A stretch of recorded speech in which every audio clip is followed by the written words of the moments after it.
I've been watching one movie a day every day so far this year. Here are some of my highlights and lowlights from July.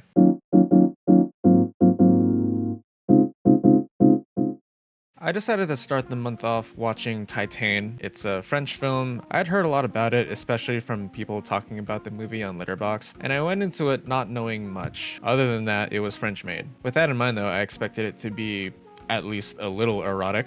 That's kind of what French cinema is known for. This movie though, really not for me. Don't get me wrong, there's plenty of weird movies I love, there's plenty of French films I love, there's weird French films I love, but this I was not driving with. Spoilers ahead if you for some reason want to see it yourself. It's about a girl who survives a car accident when she was little. In order to live, she has a metal plate implanted in her head. And then the film takes place with her as an adult and how, I'm guessing, how the plate affects her. It gives her a metal fetish, I guess. There's so many instances in the movie where I'm asking myself why and not in a good way, and just questioning a lot of things in general. Like, what was that stuff coming out of the guy's mouth? Is the car the dad? Why are the French so horny? This is hard for me to sit through just because it's a character we're not supposed to like. That's my takeaway at least. And after that, saw plenty of short films, mostly animated ones from the YouTube channel Goblins. I found out about them recently actually, and they make, quite honestly, the highest quality animated shorts I've ever seen. French animators really are on another level. Then I'm gonna combo these two. I saw Red Line and Ponyo. Red Line I had heard about for a while, haven't seen it up until now, and I wish I saw it sooner. This absolutely rocks. It's Fast and Furious in space, kind of. Finding out that the whole movie was animated in ones is really insane. Unfortunately, that's what led to the studio getting bankrupt. At least now the film has somewhat of a cult following. I'd put it in the same vein as Gurren Lagann, where it's absolutely ridiculous, awesome action. And then on the inverse of that, I guess, Ponyo, also one I had meant to see for a while and didn't get around to until recently. Ponyo is just really cute and wholesome. By now, I've actually seen most of the Gilby movies, so by now I'm actually... the main one I'm missing is Spirited Away, which is absolutely massive, so I'm actually waiting for that to come back to theaters so I can see it properly. Now, this animated short I actually do want to talk about. This one called Golden Hour by Goblins. It's just about a girl on her first big movie set, and she's doing everything she can to help. In a great way, it reminded me of my time in film school. Then I saw Kpop Demon Hunters. My first reaction was, yeah, that was pretty good.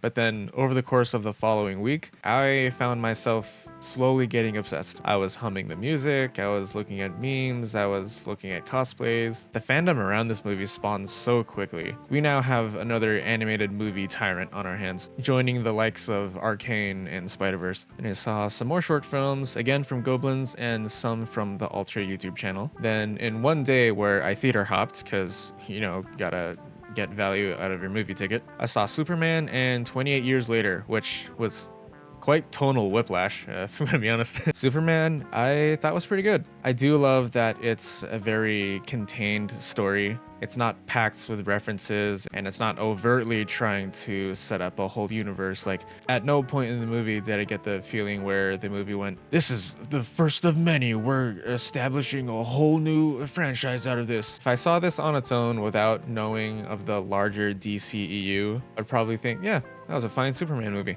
It doesn't outgrow itself, and I think that's exactly what this movie needed. And then 28 Years Later, I thought the first 30 minutes of this was so annoying to watch. I actually debated leaving the theater early. There are these really annoying stylistic moments, air quotes on that to me look more like mistakes, and then constantly referencing to old war footage and medieval footage as if trying to set up some poetry. But to me, it just comes off as obnoxious. It's not until a bit later when we actually get a story going and the film finds its footing, then I was on board. And at its core, it's actually a very nice mother-son story. It's just a shame that the first 15-30 minutes or so are an absolute pain to sit through. Like, it really wants to show how hardcore it is. Like, oh my god, there's so much blood. Anyway, 2.5. Oh, this short film I need to talk about. This one called Rejected that I saw on the Alter YouTube channel. This one I know was made locally to me here in Arizona because I recognize one of the actors. The film, though, is an anthology. It's a bunch of short stories done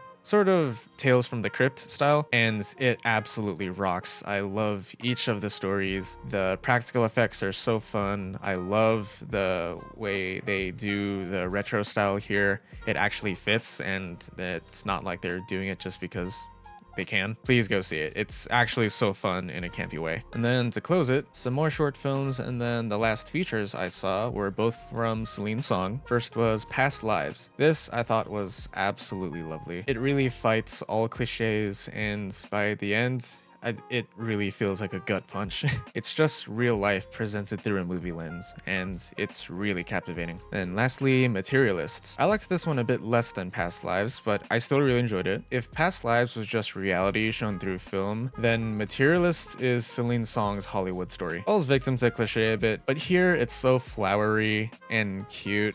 I actually don't mind. Also, I'm a huge simp for Chris Evans, so every word he said made me melt. And that's it. Those are my standouts from July. If you want to keep up with what I'm watching, here's my letterboxd handle. As I'm recording this, we're already about halfway through August, so yeah, a little late. I'm most of the way through the year though, so far, doing good. And in case you haven't noticed by now, yes, I'm using a VTuber model. Her name is Zoe, and we just debuted. For my more nerdy videos like this, you can expect to see Zoe instead of me on camera, which may be preferable. I don't know. Until next time though, see ya.